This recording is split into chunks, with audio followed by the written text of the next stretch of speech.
Obrigado pelo convite, obrigado ao Congresso. Eu me sinto muito honrado de estar aqui e ao longo desses muitos anos, né, que nós discutimos ensino em congressos regionais e nacionais, eu vejo que tem um público que cada vez mais está aumentando, isso gratifica muito.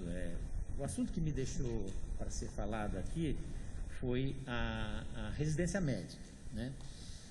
Eu tenho alguma experiência em residência médica, mas eu não vou enfocar dessa maneira clássica da residência médica, eu vou trazer algumas discussões, né? Alguns questionamentos que vêm desde a graduação, como o Michel falou, porque a residência nada mais passou a ser uma extensão da graduação. Porque alguém entendeu em algum momento que 6 anos eram insuficientes para formar um médico especialista. E aí se estendeu, né, para mais 5, para mais 6, né, ou seja, um médico só sai, em tese, graduado na especialidade depois de 10, 15 anos, quando na realidade a gente se gradua todos os dias. E só lembrando, né, eu lá atrás, nos anos 70, 73, eu entrei na Faculdade de Medicina, Ciências Médicas de Santos, e fiz ao longo desses anos uma trajetória onde o ensino sempre fez parte da minha vida, essa discussão, às vezes mais acalorada, às vezes menos. E eu trago, e já trouxe em outro evento, essa questão que eu chamei esperança e responsabilidade, que foi uma pesquisa coordenada pelo Datafolha sobre as profissões que as pessoas, a comunidade tem mais confiança. Aqui está a distribuição que foi feita apenas para localizar, mas o que é importante é que a primeira é o médico e segundo é o professor, ou seja, aquilo que nós vamos fazer hoje aqui. Quer dizer, importante a gente entender que nós temos a credibilidade da população, ainda temos a credibilidade da população, pode ser que mude, né? Você vê que o político está em último lugar. Aí eu faço uma pergunta, o Brasil precisa de mais médicos? Quantos e onde? Aqui vai uma pequena reflexão sobre a formação, sobre a outra ótica. Eu fiz uma comparação, esse dado é retirado de um portal sobre escolas médicas, e onde você vê Portugal, né? Quantos médicos tem em Portugal por 100 mil habitantes? 3.711. Depois os Estados Unidos com 223, depois o Brasil com 201. Quer dizer, e a China com 1.399.000, isso é o dado estatístico da época, né? Tinha 103 médicos por 100 mil habitantes. Então, o quanto nós precisamos realmente de profissionais e de especialistas? Por outro lado, a gente vê um disparate aqui, 354, o dado é de 336, mas hoje nós temos 354 escolas médicas no Brasil, para formar pessoas, né? E você vê que o dado brasileiro aqui, ó, 598 dessa população, isso é um dado demográfico, mas olha, o Brasil tem 354 escolas, quando os Estados Unidos 184 escolas médicas.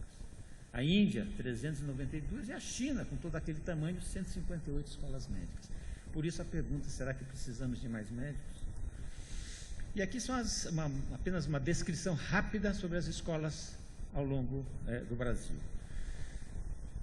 E aí eu fiz questão de trazer um dado de quanto custa, né, diretamente, não, obviamente nós estamos falando de escolas privadas, não, as escolas públicas não estão aqui nessa relação. A escola mais cara é São Leopoldo Mandique de Araras, 12 mil, ou pelo menos era, no dado retirado, R$12.850 por mês. E a mais barata, a Universidade do Rio Verde, em Rio Verde, Goiás, 4.984. Quer dizer, mostrando a diversidade do custo da escola médica. Mas, apesar de tudo isso, nós formamos 40 mil médicos por ano. Apesar de todo esse custo que existe, né, e obviamente a maioria das escolas são privadas, não são públicas. E aí a pergunta que já foi levantada aqui muitas vezes quanto sabe o médico ao final de 6 anos? Né? Quanto deveria saber, na realidade, seria a melhor pergunta.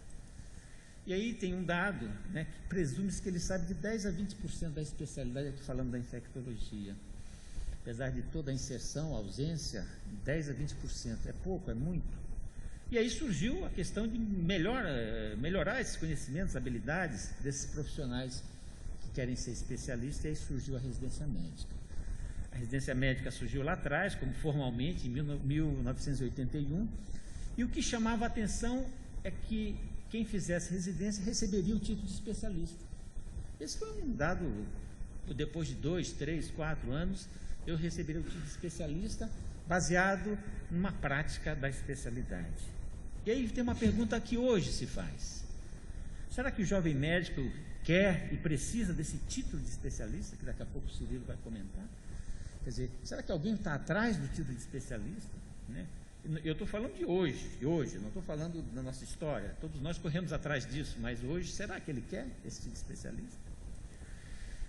E só para vocês terem uma ideia, não é? Aqui o número de programas de residência médica, se vocês forem ver, apenas no Amapá, no Maranhão e no Piauí, até o ano passado não tinham programas de residência médica em infectologia. Então aí estão citados, eu não vou detalhar, até porque senão fica muito cansativo, de vagas. E todos nós sabemos que alguns anos atrás, 5, 6 anos atrás, essas vagas nem eram ocupadas. Sobrava vaga. Né? Em grandes centros, não estou falando de hospitais mais periféricos como o nosso, lá no Heliópolis, mas em grandes centros, grandes universidades, faltava. A gente tinha que fazer segundo, terceiro concurso para ocupar essas vagas. E outro dado interessante é esse aqui, a famosa lei dos mais médicos, né, que criou no seu artigo 5º uma coisa que diz o seguinte: o número de vagas de residência médica daquela instituição deve ser igual ao número de egressos, o número de pessoas que saem. E eu pergunto, quem faz isso na prática? Né? Quer dizer, esse seria uma meta para ser alcançada até 2018. Imagina quantas escolas novas, eu pergunto e sei que nenhuma delas, ou quase nenhuma, oferece o número de, se tem 100, tem escola que tem 300 vagas. Será que eles oferecem 300 vagas de residência médica? Certamente não. Né? Então, obviamente, isso ficou apenas na rebarba da lei. Eu vou dar um dado, que esse é um dado recente, para a gente se situar em nossa especialidade. Esse é o maior concurso público do Brasil, que é feito aqui em São Paulo, né, uma seleção pública chamada Prova do SUS, que muitos que aqui estão fizeram. Né? Esse último ano, esse ano agora, 13 mil candidatos, divididos dessas duas formas aqui, né, nas especialidades de pré-requisito e de acesso direto. Olha só, a primeira especialidade é dermatologia, em termos de procura, 30, é claro que isso aqui não é científico, porque depende das instituições que estão colocadas, mas serve como embasamento nosso. 30,2 candidatos por vaga. Será que nós precisamos de tantos dermatologistas assim? A procura tão grande? Mas tem um dado interessante, aqui está a sequência que eu não vou detalhar. Mas olha que interessante, a nossa especialidade hoje está em 22º lugar, melhorou, né? Obviamente, estamos na frente de outras especialidades, como a cardiologia pediátrica. E eu vejo uma coisa muito triste nesse dado, né? Eu vou passando aqui rapidamente, mas quando a gente vai seguindo, aí tem todas a pediatria em 24º lugar, a pediatria, na minha época, era uma das especialidades mais procuradas, né? E mais ainda, a neonatologia, ninguém pode discutir a importância do neonatologista num país como o nosso. Ele é a última, 0,91, quer dizer, sobra a vaga. Nós estamos falando do concurso, obviamente, de São Paulo.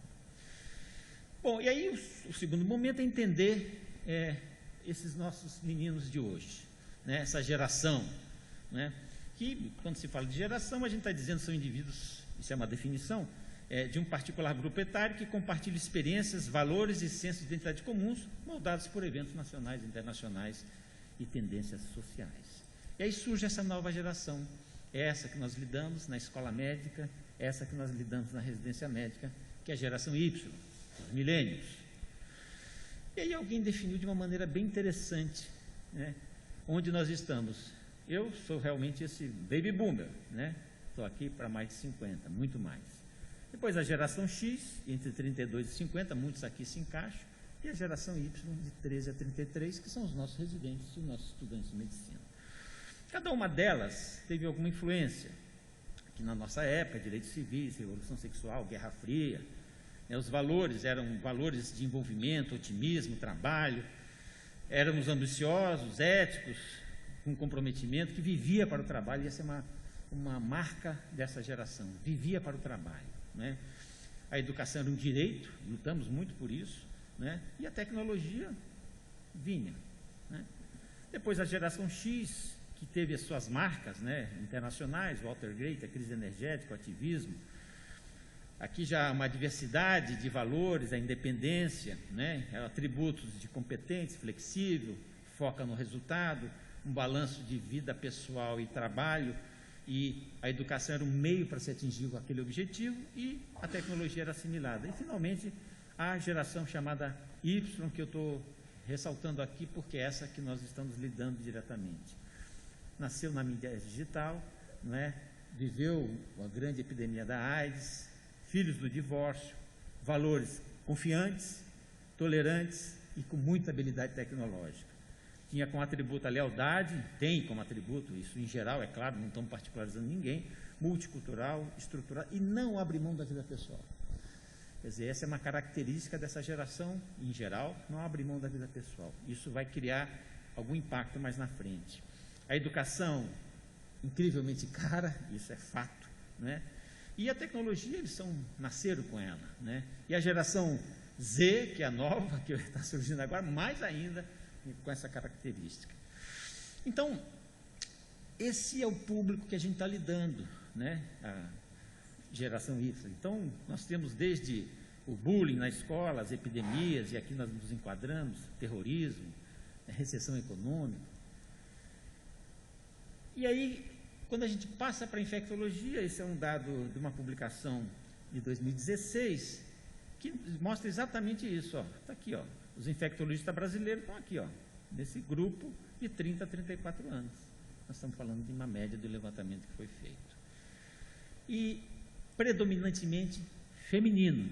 Nós lidamos com mulheres, muito mais que com homens, no sentido de ensino e formação dessas pessoas. E aí, caminhando mais para o final, eu estou trazendo algumas questões aqui para a nossa discussão. Isso é uma frase minha, né? O caminho do ensino não é construído através do confronto de gerações, mas saber o real papel dos professores e preceptores e ainda como motivadores dos alunos /residentes. Ou seja, talvez faltar um pouco para nós, professores, refletir como impactar o aluno, como impactar o residente. Às vezes a gente fica numa posição muito confortável de dar informações. Então, eu vou lá, dou minha aula, eu apresento um caso, eu discuto tecnicamente, mas eu não sei quem está assistindo. E às vezes a gente vê uma plateia, né, de alunos em sala de aula, eu vejo alunos com computador, com tablet, com celular, manuseando. E às vezes um dia eu tive curiosidade de circular pela sala para ver o que estava ali dentro. Alguns estavam tomando nota, outros estavam me contestando, tipo, eu falei uma informação, ele estava checando lá na internet, e aí eu vou comentar daqui a pouco, e outros estavam realmente passeando. Então, é uma nova geração que a gente precisa saber como lidar com elas. Não adianta a gente achar que o conhecimento é o ponto mais importante dessa história, né? Então, como é que a gente vai projetar o ensino na geração 5? Eu estou trazendo aqui uma frase interessante que alguém disse: fazer é mais importante que conhecer, né? Isso merece, pode ser criticado de várias formas. Será que fazer falar é melhor do que saber conjugar o verbo, né? Se fazer entender é melhor do que... Então, são conceitos que a gente tem que aprender a lidar com isso, né? Obviamente, cada um de nós tem o seu conceito. Então, a gente precisa saber chegar, o que eu quero dizer com isso, que eu preciso saber chegar, eu, professor, eu, preceptor, preciso chegar no residente, e não me colocar numa posição vestal de achar que ele que tem que procurar, mas a gente tem que incentivar, tem que fazer, buscar, e esse é o nosso grande desafio que eu sinto na residência e no ensino médio. Motivar, que é o que a gente precisa, né, no que eu estou enfocando, às vezes é dar a mão, né, levantar, e não só na questão técnica, mas na questão pessoal. Nós lidamos com pessoas, 10, 12, 8, 9, 15, residentes, jovens, que têm seus problemas familiares, né? E cada um precisa, muitas vezes, de receber um apoio do seu preceptor, do seu chefe, do seu coordenador, enfim. E isso tem uma importância na vida. Eu posso citar vários exemplos ao longo da minha, que aconteceram em relação a residentes que eu coordeno há muitos anos, né? Então, a gente precisa estruturar algumas coisas. E essa geração, ela precisa ter uma normatização. Se você disser, ao residente no primeiro dia, olha, você tem que pentear o cabelo para o lado esquerdo, vai ser a regra dele, ele vai cumprir a regra. Ele não vai se rebelar contra isso como a gente se rebelou no passado. Ele cumpre, tem que virar o cabelo para o lado esquerdo, se tiver, claro, né, põe para o lado esquerdo. Né? Mas ele precisa saber que essa regra é clara. Né? E a gente aprofundar conhecimento é muito relativo isso, porque o conhecimento está na palma da mão, o Wald já mostrou isso aqui.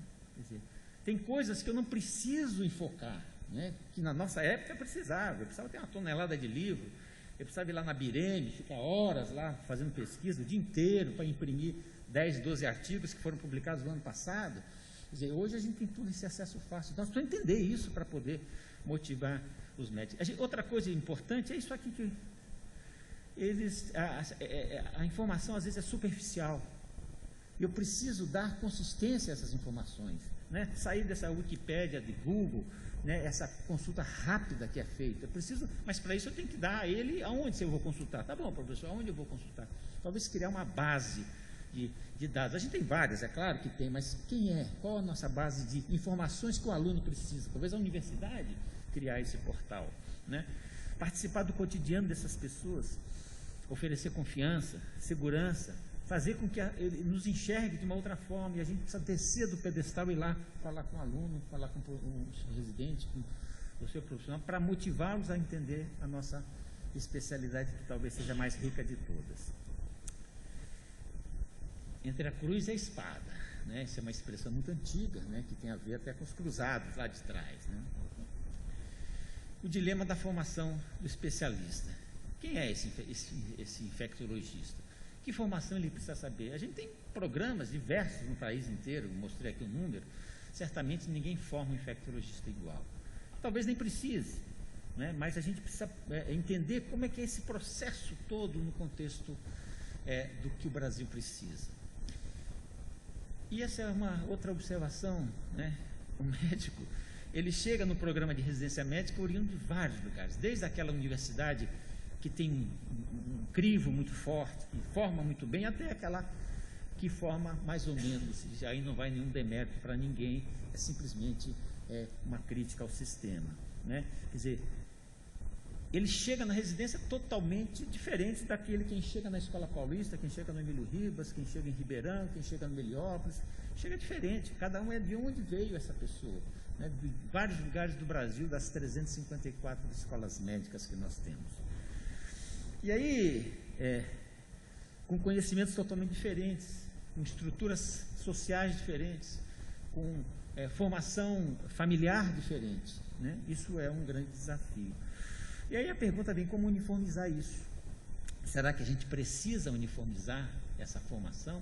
Será que a gente precisa dizer que o infectologista tem que ter aquela base de formação? Essa é uma grande questão. E terminando, né? Quando a gente fala a gente sabe disso, né? Tempo de formação da infectologia, 3 anos. Nós temos já matrizes de competência muito claras, que estão aí no MEC, do Laboratório de Sociedade de Especialidade. A avaliação, a gente sabe que tem que ser feita a avaliação, o Wald levantou, mas como que é essa avaliação? É uma avaliação... Tá, tem mais um fato. Avaliação periódica, trabalho de conclusão, mas eu acho que esse é o grande desafio. Não é saber o que, mas como ensinar, como fazer esse aluno perceber. Terminando, viu, professor Focassi? Obrigado, viu?